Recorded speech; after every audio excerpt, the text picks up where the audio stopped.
I know the pain of not having the baby in your arms. I know the pain of getting your hopes up and then the pregnancy isn't viable. I know the pain of dedicating so many resources in your body and it doesn't happen. And it really brought me to my knees and I searched in my soul. Okay, if a baby isn't meant for me, how am I going to really take advantage of this lifetime and not give up on everything? By listening to the Conscious Fertility Podcast, you agree to not use this podcast as medical advice to treat any medical condition in either yourself or others. Consult your own physician or healthcare provider for any medical issues that you may be having. This entire disclaimer also applies to any guests or contributors to the podcast. Welcome to Conscious Fertility, the show that listens to all of your fertility questions so that you can move from fear and suffering to peace of mind and joy. My name is Lauren Brown. I'm a doctor of traditional Chinese medicine and a clinical hypnotherapist. I'm on a mission to explore all the paths to peak fertility and joyful living. It's time to learn how to be and receive so that you can create life on purpose. Today on the Conscious Fertility Podcast, we're going to talk about intimacy. So we're going to talk about sex. Actually, I was thinking as I say this out loud, does this mean this one's going to get banned on social media? Because, it's going to be a triple X. We'll have to figure out how to get this out there. And I have on with me bestselling author and intimacy teachers, Justin Patrick Pierce and Londin Angel Winters. And they're both parents. They're actually partners and they're passionate lovers. And they're actually known internationally for their transformative work in personal growth and sacred intimacy. And they're co-authors of two books. Their latest, Playing with Fire, Their Spiritual Path of Intimate Relationship. And the other one is The Awakened Women's Guide to Everlasting Love. And together they do lead transformative retreats, including their signature training, Yoga of Intimacy. And this came about because we have a mutual client and she speaks so highly of you guys, and your work has been transformative for her that she connected us, and here we are. So I want to say welcome, Londin and Justin, to the Conscious Fertility Podcast. Thank you. Happy to be here. Yeah, Great. Thanks for having us. So I'm going to just dive in and channel the women I'm seeing in my practice. And just this week, common questions I get. So I would like to talk about baby making sex. So I want to talk about this because this becomes a struggle for some. I want to talk about sex in the perimenopause and menopause year. One of the women I saw the other day is like, her sex drive is crazy and her man is not meeting her needs and she's struggling. I want to talk about the women I see through the fertility journey end up having a hit on their man, not a good hit, resentment. So I want to talk about that. If we have time, if not, we'll have to have a part two, sex after baby, right? And because it's a Conscious Fertility Podcast, I'm thinking it's the intimacy part, sexuality as a spiritual journey, as a way back to self. So that is my intention today. Are you guys up for this? All in. All right. All in. Now, I think right away, we have to let our listeners know a little bit about your story because you had challenges getting pregnant. So infertility is either not getting pregnant or in your case, having multiple miscarriages, but you were 47 when you conceived naturally. I got to say that again, because for our listeners, a lot of them here 35 and you're done, from the internet. So I'm really interested in your story. Are you willing and can you share just what brought you to writing your book, Playing with Fire, and your fertility journey? Because that was something I learned about you guys when I was prepping, that you actually had your own fertility journey, which I was not aware of until about a week ago. I know the pain of not having the baby in your arms. I know the pain of getting your hopes up and then the pregnancy isn't viable. I know the pain of dedicating so many resources in your body and it doesn't happen. I know that pain so well. And I had had 5 miscarriages, one particularly difficult late one where my milk came in. It was like an extra kick in the pants, to have your milk come in with no baby. And it really brought me to my knees. And I searched in my soul. Okay, if a baby isn't meant for me, how am I going to really take advantage of this lifetime and not give up on everything?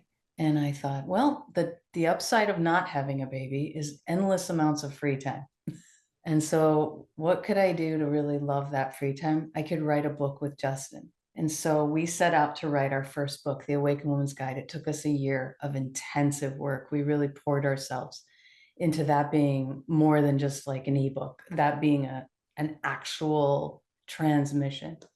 And on the day, literally the day that I had my book revealing party, I announced that I was pregnant.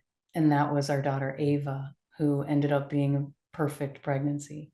And then I gave birth at 48 years old at home. So we were really lucky. But there are ways that you don't have to rely on luck. The kind of sex you can have that I believe got me pregnant so many times.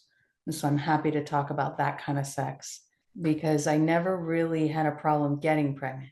It just took a little while to stay pregnant. And then I do want to just hint for the future that we had the best sex of our lives after pregnancy. And we were already sacred intimacy teachers having like world-class experiences in sexuality, but the whole experience of being pregnant and giving birth and then meeting a newborn allowed us to deepen something that made the sex even more amazing. And some people really fear what's going to happen. And I just want to be a beacon of hope that it can be holistic and integrative and just constantly set you on a deeper path. You know, you mentioned it brought you to your knees, right? This journey. When I think of brought to your knees and how these miracle babies come in, like at 47, one of my mentors used to say that in your early age, you have a lot of jing, so physical strength in the body, but you're spiritually immature, the shen. And then as you get into your 40s, your physical decline. So if you're going to have a baby in your mid 40s, you got to have your shit together and be spiritually mature, right? Because that energy is what's going to bring in that miracle. It's got to override the lessening of a physical body. In Chinese medicine, big part of fertility is about flow and receptivity. And you have to be into this state of allowing to receptivity. There's the allowing part. You said you're brought to your knees. And when people are brought to the knees, sometimes they fully surrender. Do you think in that process before you conceived, because you're writing that book, that was the Awakened Women's Guide, was that like a spiritual journey then? Were you different at the time of that conception at 47 than you were those 5 miscarriages?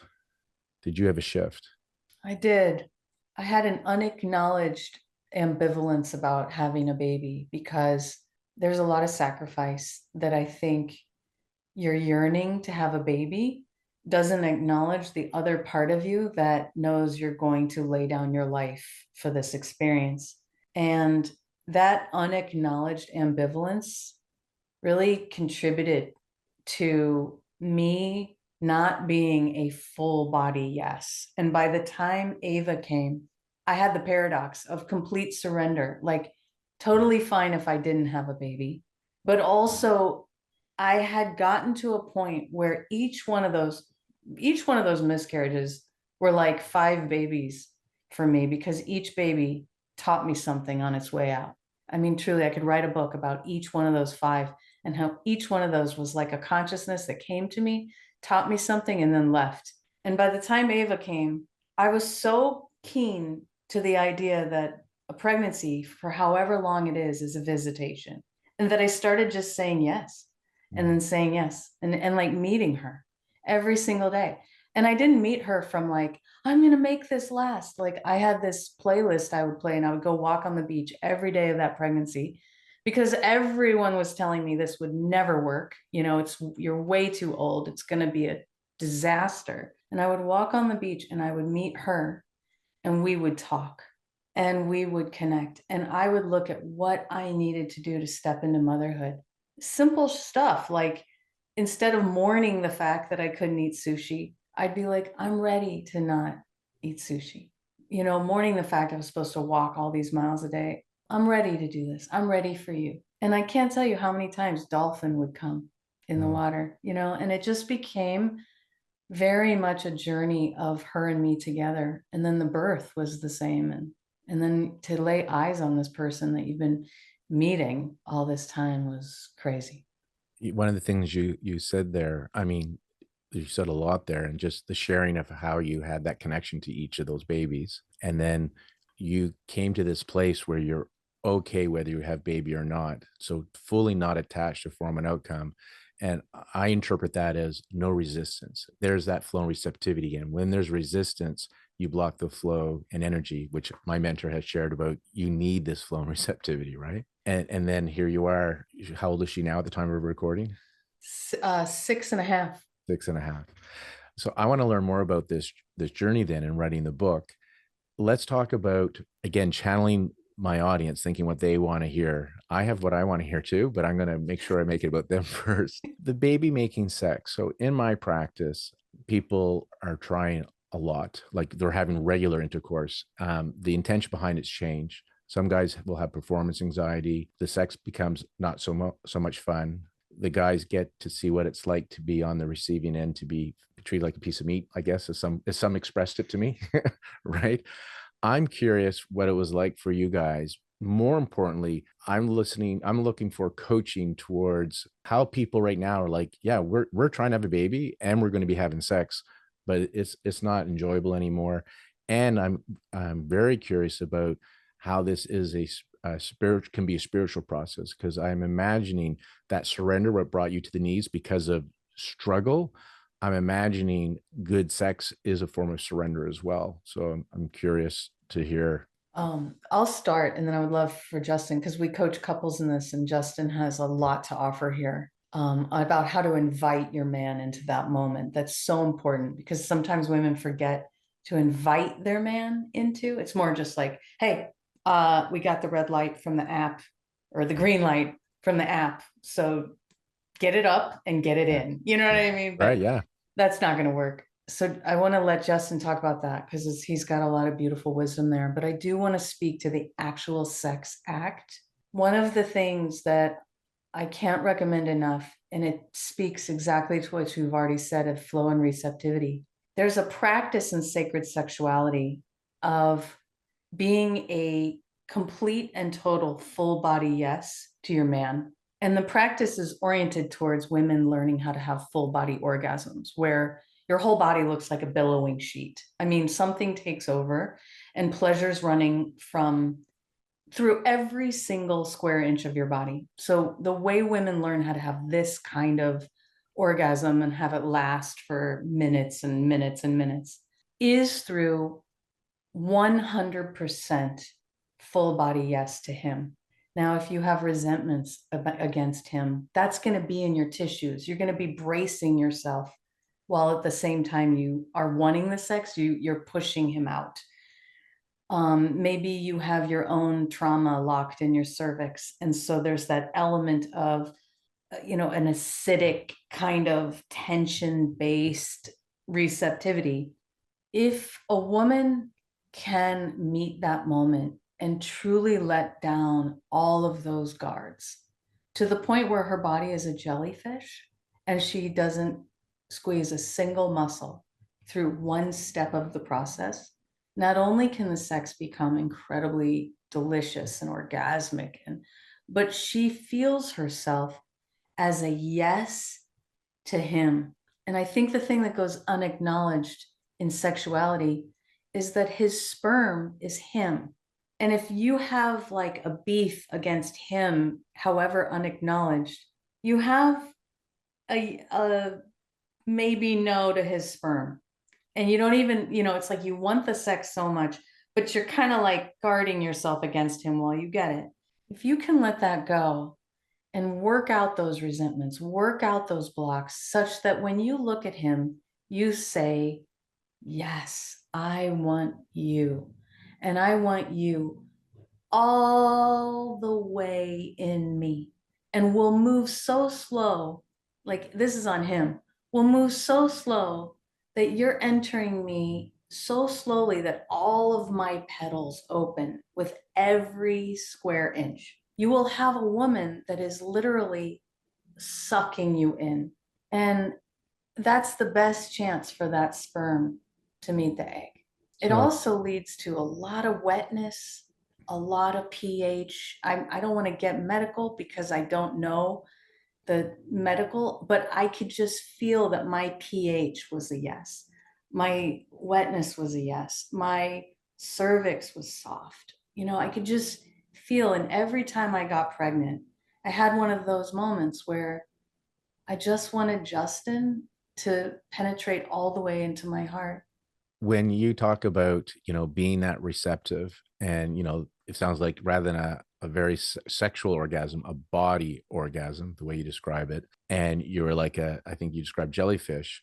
How do you get there if you're resentful? Because we talked about the issue, and if they're resentful, like, we're having fertility issues. I'm quoting, somebody's going to be listening. He's quoting me. No, this happens. I hear this multiple times. So it's not a one off. We're having infertility issues because he made us wait. So there's that resentment. Now I'm older and now I'm not getting pregnant. There's whatever the resentment is. There's some resentment, there's some hate. So how do you get to that place where they have that trust and they can receive him? And I will hint to people that they talk a lot about this in their book, Playing with Fire. So do check out their book. We won't get to such detail in our webinar, but there is a way to get there. But I thought maybe you can share a bit of that. And I want to add, because remember, in my practice, majority, and I do conscious work with the acupuncture and low-level laser therapy. So I have sessions where I'm doing, we'd call it spiritual work if you want, but it's conscious work, belief change work. I don't work with couples. I work with individuals that are couples, because I just got to go in a short tangent where I'm going to ask you this question.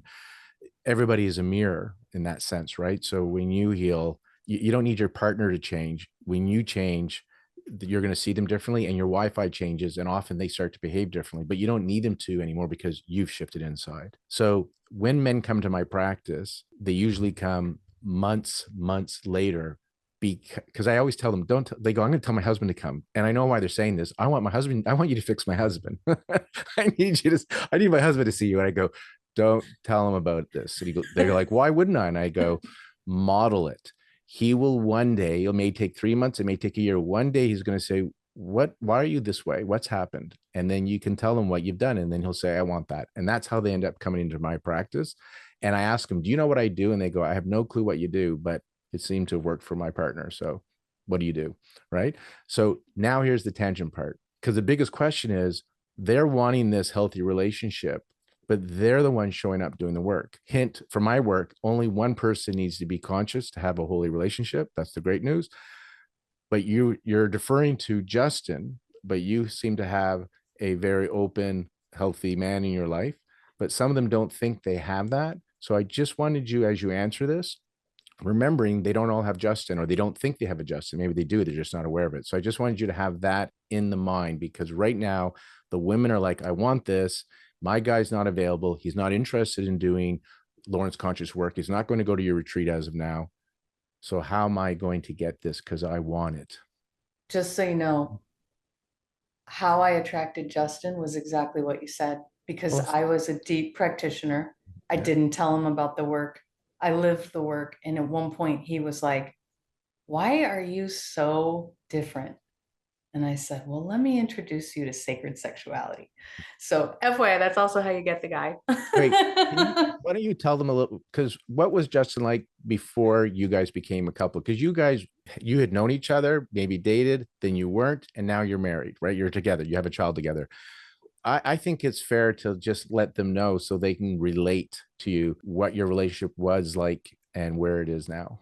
Of course. I think it would even be helpful for them to know that you were married previous to our relationship, and you've been through some stuff in a previous relationship before we even met. I was married and divorced. I've been in terrible situations, cheated on, lied to. I've had some really tough experiences in the field of relationship. And then I found the work that we teach now, and I really learned how to come into my heart and come into my body and live in a way of surrendering to the moment that allowed me to attract, get out of things that were hurting me, and start to really live in union with myself, which brought same thing that the baby happened, like unattachment to meeting a man, but absolute desire. Right. And I'm 14 years older than my husband, Justin, and we had no intentions of getting together. He was like 24 when I met him, and I was almost 40, and I felt like 2 million lifetimes older than him. But his consciousness was so profound that he was trumping the men that I was dating. And my willingness to soften and love was way more than what he was experiencing with, the models that he was dating people that I couldn't, I had so many wrinkles. I could never compete with them on that level, but I was interesting to him because I was available for love. And he was interesting to me because he was so dropped into his awareness. And we just ended up coming together. And I was at that time a practitioner of sacred sexuality, but I wasn't objectifying him as a practice partner. I just wanted to commune with him. I never once told him about the work. I just lived it. And Mm. at one point, he said, what exactly is going on over there? And I said, well, I'm actually involved in a practice. Would you like to learn about it? And he was like, I don't think there's anything wrong with me. And I was like, I don't either, but it's a fun thing to do. And today he's a legendary teacher and innovator of the work. I mean, it's just profound that he's even involved in it, much less leading the industry in the places that it's going. And then we spent about 10 years playing together. And then we tried to create a family. It didn't work, but we stayed on the same team through every miscarriage, especially the really brutal one. We stayed on the same team. And that's the one advice I have as you go to get pregnant, you've got to stay on the same team. Even if you find out it's his sperm count, that's the problem. Stay on his team. Even if you find out that it's her scar tissue, stay on the same team. And I see couples, they sort of become opponents. And now they're in this a bad reality show where they're trying to win the show and they're going against each other in the episodes. And so we stayed on the same team through all of that difficulty, and we got closer and closer. And I'll tell you, the number one way to avoid getting into a terrible situation where you resent your man is to keep showing and expressing your heart with not your defenses, not the thing that's on top of your heart that just wants to lash at him, but to really soften into your heart and let him see you, because he loves you. And when he can see you, he knows who to love. And Justin really loved me through all of that pain. And that's how we stayed on the same team. And we also have a model that is really helpful called the I see, I feel practice that helps awareness come together with sensitivity and keeps you united. Can you unpack your I see, I feel? This is a big part of your practice, I see, I feel. And what's the intention behind it and what's the kind of outcome? I always find this kind of work is a inner process, inner experience.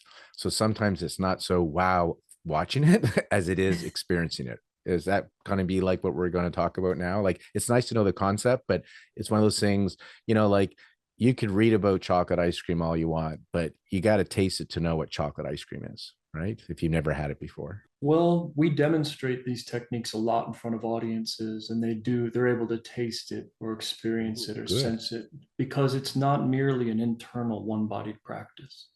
The work and the technique that we teach, we're talking about the I see, I feel practice. This technology, it's not a form of therapy. It's a form of yogic meditation. When we normally go to sit and meditate, we'll sit by ourselves and it'll be an internal process. But in this body of work, what we are doing is we're doing a two-bodied meditation. Two-bodied meditation, and we're staying in the present moment together. That's the starting point.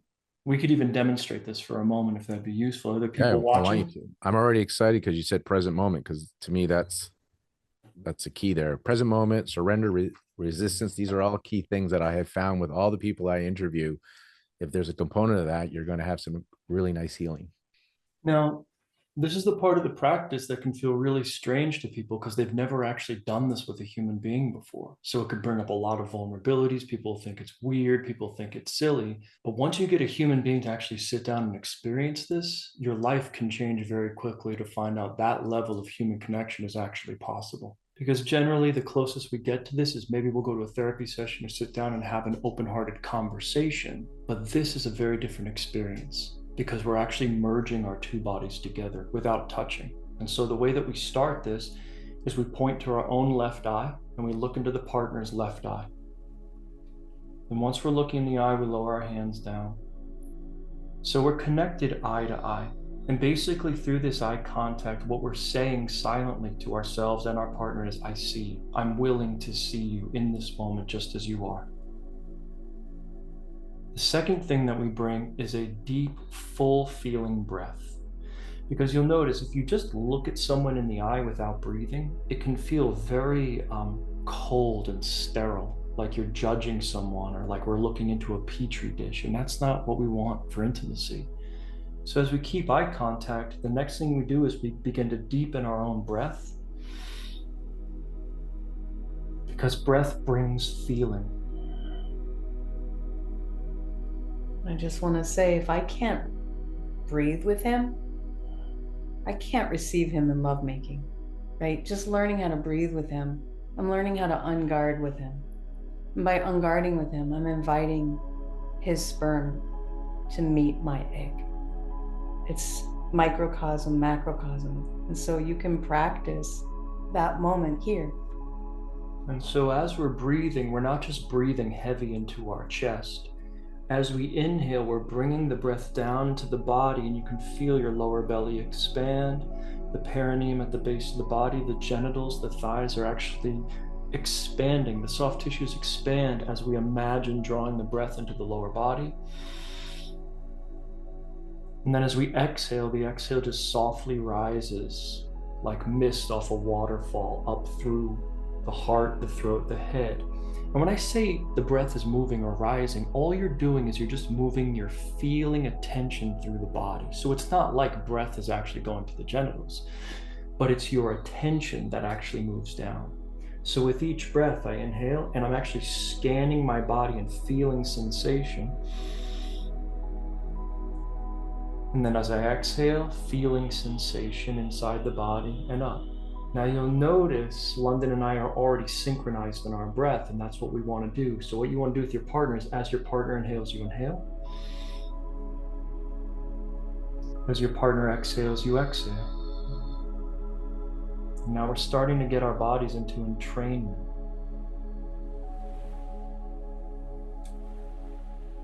So what we're doing is, without even saying it, we're communicating, I'm present with you.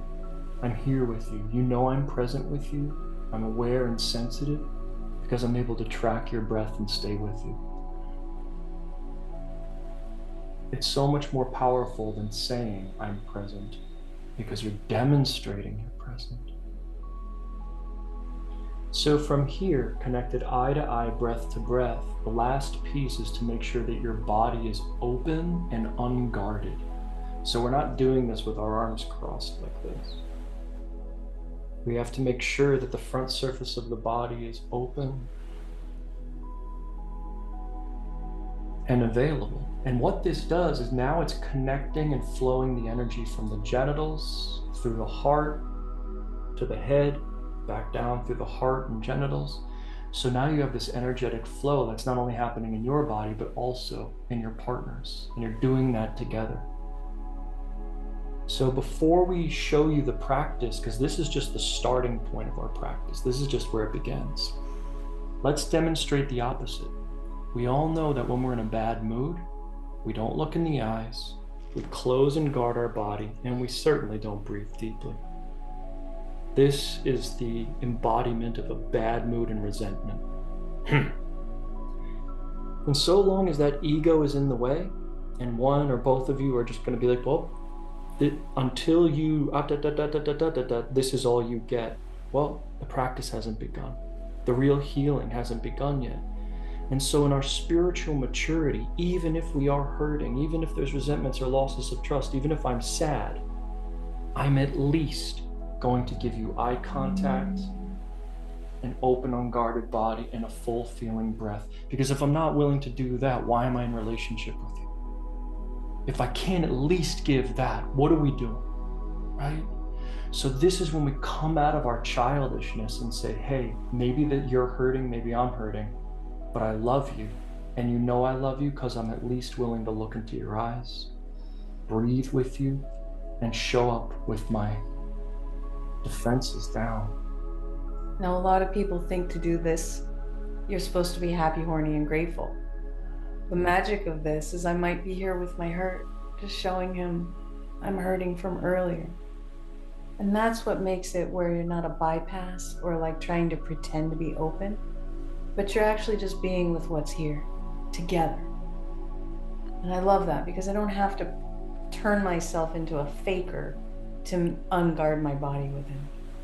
I'm glad you said that, because the subconscious sees through all that. So you can't do spiritual bypass. You can't fake it. You know, that's why affirmations often don't work. You're saying something, but your tissues, your body, your feelings are saying the opposite.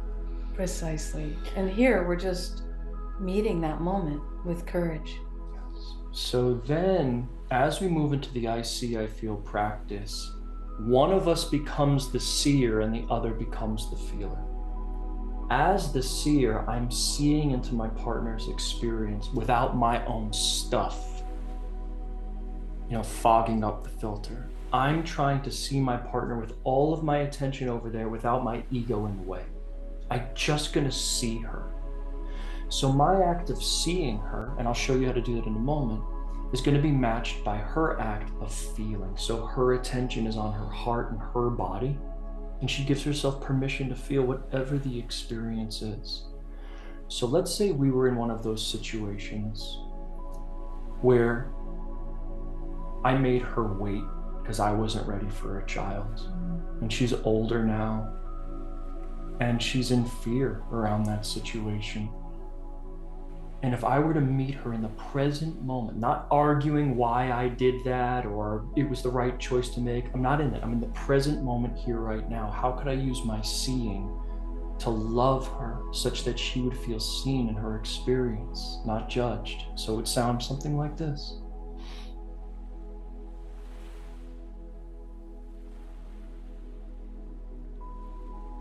See, you're afraid. And your heart's broken because I've made you wait for all of these years. I feel devastated because I'm telling myself that by accommodating your needs, I gave up my own.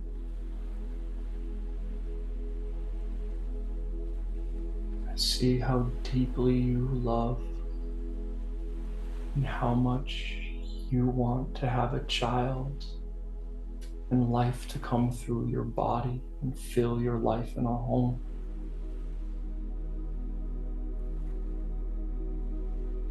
I feel terrified because I'm telling myself I might not get it.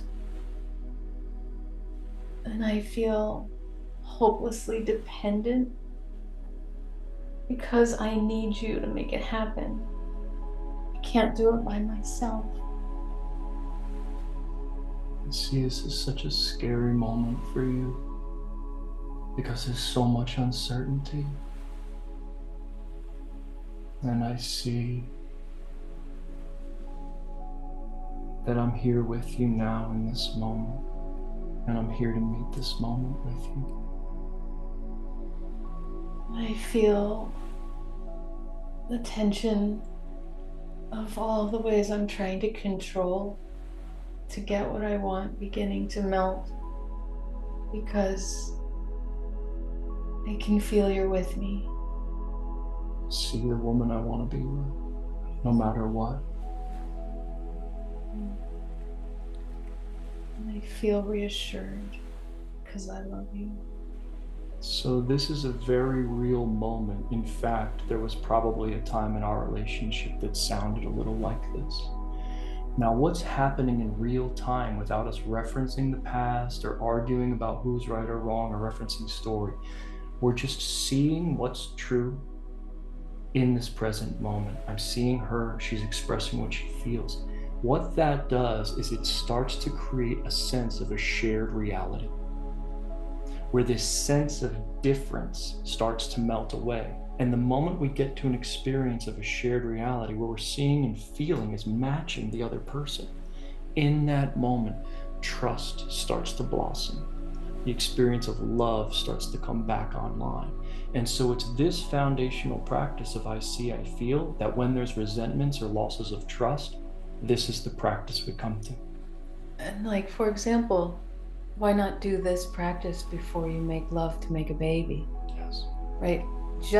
We're already very bonded because we do this every day. But just even in these however many minutes we just did that, my body is already such a yes to him. because I feel so considered. I feel safe with him. If he were to make love to me right now, it would be very easy for me to let down my guard all the way through my cervix, where there's no pain, there's no tension. It's just a yes. And so even a simple practice like this as an opening ritual to lovemaking, we've seen through thousands of couples, it creates union, and union makes babies. And not only does it create union, it creates the deepest kind of intimate experiences you've ever had. Because once you start learning to make love in this way with your whole body and heart included in the process, you start to feel it and experience intimacy at a depth that suddenly it's like seeing the Matrix, like you can't go back anymore. And you just know that there's a depth of love that's available for you if we have the courage to show up and meet our partner in this way in the present moment.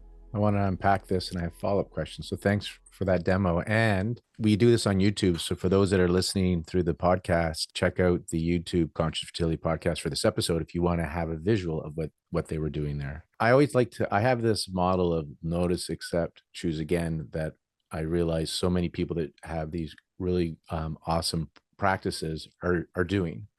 And so I kind of want to unpack from all the interviews in my experience, what I'm observing, as you said, Justin, tasting here. So one is just this idea, I see you, and you talked about we and train, just for those that have like some doubt. We have multiple podcasts by physicists, PhDs. Dr. Bill Bankston did a beautiful job on this as well, where they have research where they're looking at healers and the healee, that when two individuals come into a room, your autonomic nervous system sync up. So you talked about, your arms crossed, you can either separate or join, right? And so when somebody feels seen or heard, they feel loved. And love is the energy of healing. So the mere fact that you are seeing them, Byron Katie has this thing called the Byron Katie sandwich, for those that have read Byron Katie's books. First thing is you got to see them, then you can do your truth and bridge. The seeing is key. Seeing doesn't mean you agree with it. You're just letting the person know, I get that you think and feel this way. And then when you say get into the feelings, not doing the spiritual bypass. So when London was saying how she felt, she wasn't giving him, sweetness, like you're forgiven, all this stuff. She was saying how she felt. And when you can, there's the accepting part. So notice, accept. The accepting part is, we're not saying you like it or resign to it, but when you can be authentic and feel your feelings, those uncomfortable feelings can act as portals to presence. And again, that's where what we would call in our world, miracles can happen.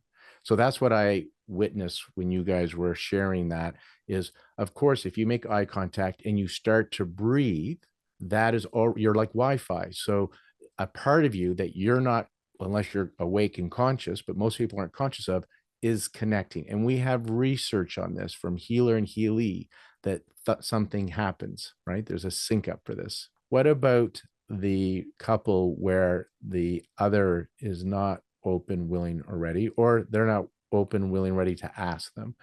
What kind of support, self-work do you guys recommend so they can change their vibration, model it? And as you said, London, that you were doing this, and then eventually there was a shift with Justin, right? He was dating other women, and then you guys came back to be the relationship that you are. So for those out there that are like, that's not my guy, so what can I do? Because they also want to feel peace and enjoy in their lives and have a baby. Even if your man is doing this with you or he's not, I would recommend everyone has an inner marriage practice of I see, I feel every day in the mirror. Yeah, or it doesn't require a mirror, but where your feeler needs a seer. So I'm always doing I see, I feel by myself, just because my inner marriage is going to be expressed in the outer. I do it on a practical level to have a better relationship with Justin. But if you didn't have a man who wanted to play, a lot of my clients have men who don't want to play. One I see, I feel, even a 5-minute I see, I feel, and their feeler can relax in the arms of their seer. Because in the end, what are you bringing together? You're bringing the witness to the one experiencing this life. And when that feeler is witnessed and if you're really landing your seer in the place of pure presence, you never have to feel abandoned in life again. Is it hard not to have the love you want? Yeah, because we're love-driven beings. We want to be living that fantasy that we were sold as little girls. Like, we want that. But that doesn't mean you ever need to spend one more day in the desert. And I'll promise you, I have a teacher that used to say, you've never felt lonelier than in relationship, because now you have the expectation of being met. And if you're not met, it hurts worse. And that's totally true of what I see in my clients. Like, it doesn't matter if they have a man or not. Nobody feels met.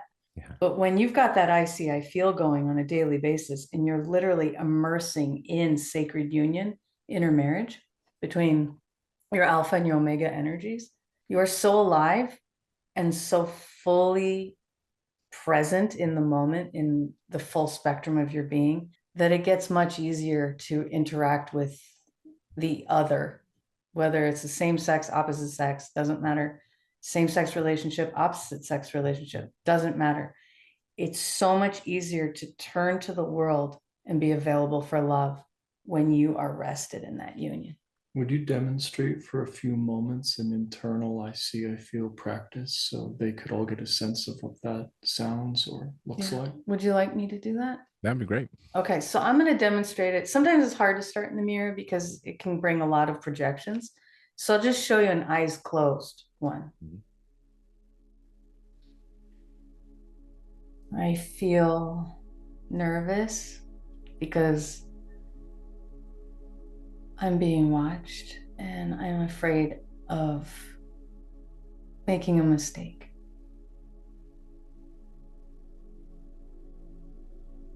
I see you being very vulnerable right now and how much you love, absolutely love the women that you're speaking to who are walking the same journey that you did. I feel seen, relaxed, and loved. I see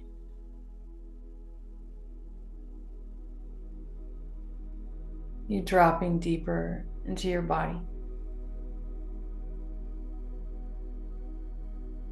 I feel my face getting softer and my jaw relaxing. And I could keep going, but I know it sounds weird, but I feel just as loved by my own seer as I feel by Justin's seer. I'd love to unpack that a bit for our audience, because I really resonate or align with this idea that you shared about you got to do it for yourself. Like, you can do your own seeing. I have a metaphor that I share where we're all like glasses of water. I have my water here, and they could be half full, and we're all walking around trying to get our glasses filled by others, whether it's through money, through work, through relationships. And if somebody has more water than you, they feel really good because they're filling up your glasses. But to them, you're draining them, neediness. It may not feel so good. The key here is to turn on a faucet. So you're filling up your glass without anything outside of you, so much that your glass is overflowing. So when somebody comes up to you wanting water from you, you can't even tell they're taking your water because your glass is constantly overflowing. So my philosophy is you do your inner work. So this, mirror work or self work, you see yourself. It's really cool because the subconscious can't tell the difference. The inside, it doesn't know. So it just, again, there's a part of you that feels seen and heard. And so that self-love creates healing, and it shifts you vibrationally. So you don't need others to see you. You need to see you, and their reflection. When you see you, it's so counterintuitive or paradoxical. When you can fully tap into that water and see you, you no longer need them to see you because you're good. And that's when they see you, but you don't need it. But when you need them to see you because they're your reflection, they don't see you. 100%. I love that you just saw that. And working with single women, I'm here to say it works like magic. Yeah.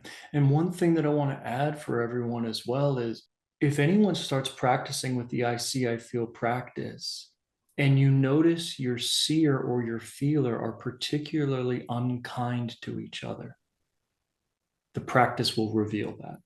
And so when we use this practice, it's not just like, oh, well, all you have to do is just see and feel and magic will happen. No, no, no, no, no.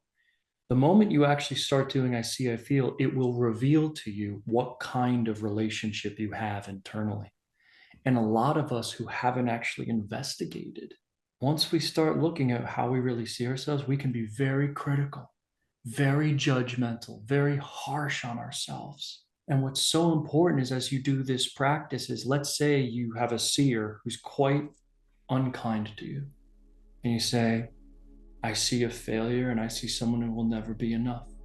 Then what you must do in that moment is, as your feeler, you have to take a deep breath in and actually feel the impact of someone seeing you like that.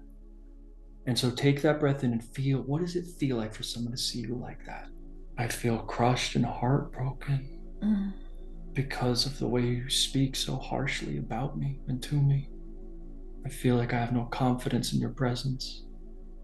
And just that dialogue is starting now to wake up the nature of that inner marriage. If our inner marriage is hostile, we will project that hostility on our partner and recreate it in different ways and have our choose partners who will mirror that, or make our partner mirror that, because that's actually the inner dynamic. So what Londin was just sharing with everyone is years of practicing and clearing that relationship, filtering that relationship through practices. So there are people we work with, when they first do this, it's not such a pleasant dynamic they have in that inner relationship between their own seer and feeler.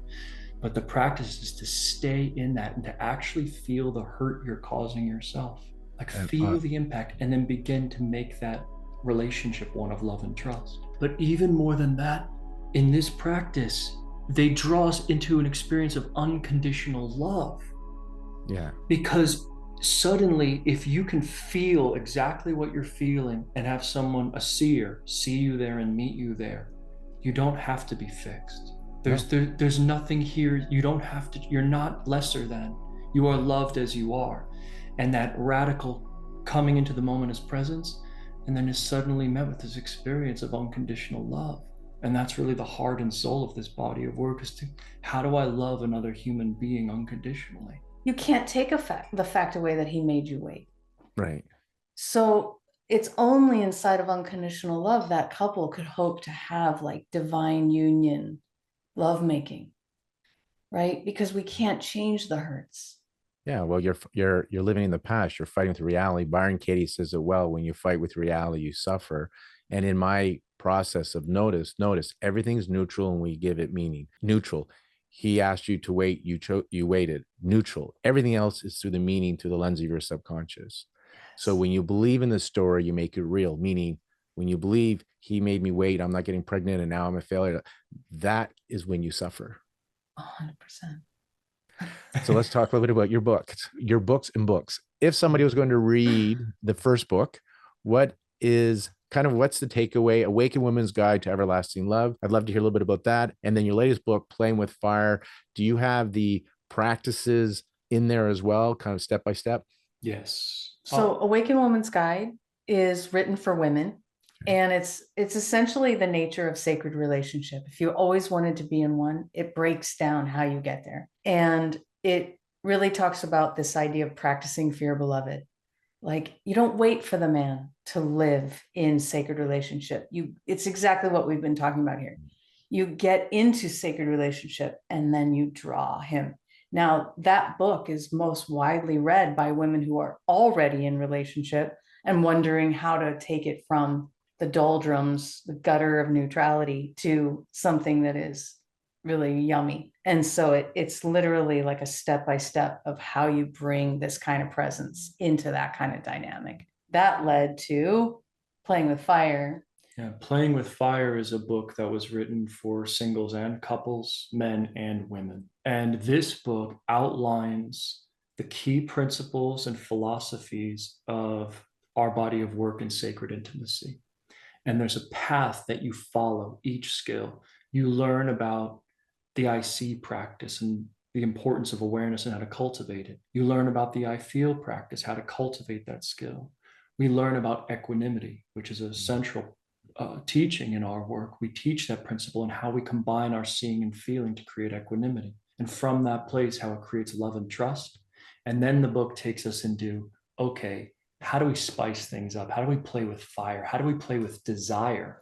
But how do we use our desire in a way that actually serves love, such that in our relationship, the longer we're together, the stronger the trust is, the deeper the love is, but the hotter the passion is with every year that goes by. And so a lot of couples feel they have to choose between passion, excitement, and like functional, safety, trustworthy relationship. This book explores how you can actually amplify love, trust, and passion every year you're together. And you do that as a spiritual practice. And Playing with Fire breaks down the exact series of steps with practices outlined in that book that explain to anyone how you can get started and immediately start doing it on your own. And then you guys offer like coaching, like one-on-one. So with London, with Justin, so men can do some coaching with you, Justin, also with you, London. And then you guys do some together coaching and retreats as well. Yes. Yes. Couples work. Correct. So we do, we're both coaches. We'll work individually with singles or couples, or we'll work together with couples as well in our private coaching business. But where most of our students are on our Patreon community. So if you go to patreon.com/yoga of intimacy, we have a monthly women's group, a monthly men's group, and a monthly couples practice evening. So you can come as a single man, as a single woman, or as a couple. And if you come as a couple, we'll actually be guiding you every month through these practices. So if you sign on through Patreon, you immediately gain access to all of our past calls. So we have years of previous calls. And then you're able to join us live. We actually have a couples call this evening, tonight at 7 p.m. we'll be doing. And so for the, to find you, we'll put it in the show notes. So can you say that website again? Patreon? Patreon.com/yoga of intimacy. And then you guys have your own websites. We got justinpatrickpierce.com. We got London, and London's IN, by the way, everybody, not like the London, England there. It's London IN, angelwinters.com. So those are the three websites they can look you up. We'll put your IG stuff handles down there, your Facebook, wherever they can find you, so they can learn more about you, as well as your books that are available. Anything else you want to share? We'll wrap up here, but anything else you kind of want to share? I know we were going to talk more about like sex, and baby sex. I will say, check out their monthly groups that they have. So if you really want to learn this, you got to dive in, and they got the retreats and they have books. So we haven't left you high and dry, as in there's some really good resources that they offer. So you guys can check that out. Anything you wanted to kind of add or come full circle before we wrap up?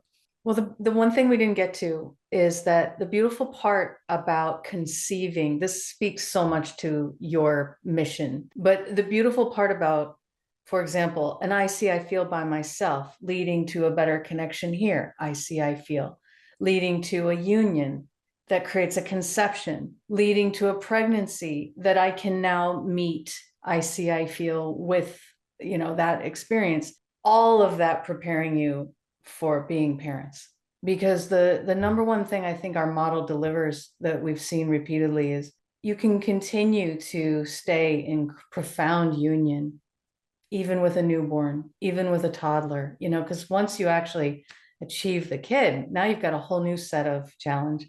And I will say, you can even use all of this in the birth. Justin breathed every single one of my breaths with me for 24 hours. He spooned me for 24 hours and we did labor together. And like, wow, that's available, women. It was incredible. I wasn't alone. I actually, he was breathing me down and up, creating that flow and receptivity. I think it's great he did that, but we're not going to be that generous. He was with you during your labor. He didn't do labor with you. I bet most women are like, yeah, I'll trade. You take this pain on you and I'll breathe with you. Yeah. You're right, because we all forget. But He deserves good credit, but I just don't think he deserves that much credit. As you can see, I advocate for the women I see, right? Like, yes, the guy's there, he's supportive. We get a check mark for that, but we didn't quite go through your experience and we never can know it. Well, Lauren, I just want to say, really honored to meet you. It's so cool to hear the way that you break down these ideas and to connect with you. So on the same page, and it's really fascinating to hear it from your worldview and the way that you break all of these pieces down. So I really appreciate this conversation with you today. Yeah, thank you. There's so many people awakening and doing this work, and this is why my hobby here, this podcast. And so I was expecting kind of going through your materials and learning. It's like, oh, everybody's on this journey, and yeah, we may use different language, but at the end of the day, there's this presence that you experience when you have these glimpses or extended moments that you can't get from work, you can't get from money, you can't get from anywhere. And it's hopefully more and more of us will access that, and more of us can access it for multiple moments, right? So I'm also honored with the work that you're doing. I'm glad that we got to connect. Thanks to our mutual connection for introducing us. And it takes a lot of energy to write a book. You've written 2 of them, and to share your stories and to create the processes that you had so you can reach more people. So thank you for putting that effort in. I know that is no small feat. So well done, and thank you. Thank you. Thank you. Hi, Dr. Lauren Brown. I'm the host of the Conscious Fertility Podcast. And if you like this episode, we invite you to post comments, like, subscribe, because it's our understanding it helps other people find this episode as well. If you're looking for support to grow your family, contact AcuBalance Wellness Center. At AcuBalance, they help you reach your peak fertility potential through their integrative approach, using low-level laser therapy, fertility acupuncture, and naturopathic medicine. Download the AcuBalance Fertility Diet and Dr. Brown's video for mastering manifestation and clearing subconscious blocks. Go to acubalance.ca, that's ACUbalance.ca. Thank you so much for tuning in to another episode of Conscious Fertility, the show that helps you receive life on purpose. Please take a moment to subscribe to the show and join the community of women and men on their path to peak fertility and choosing to live consciously on purpose. I would love to continue this conversation with you, so please direct message me on Instagram at Lauren Brown Official. That's Instagram, Lauren Brown Official. Or you can visit my websites, laurenbrown.com and acubalance.ca. Until the next episode, stay curious, and for a few moments, bring your awareness to your heart center and breathe.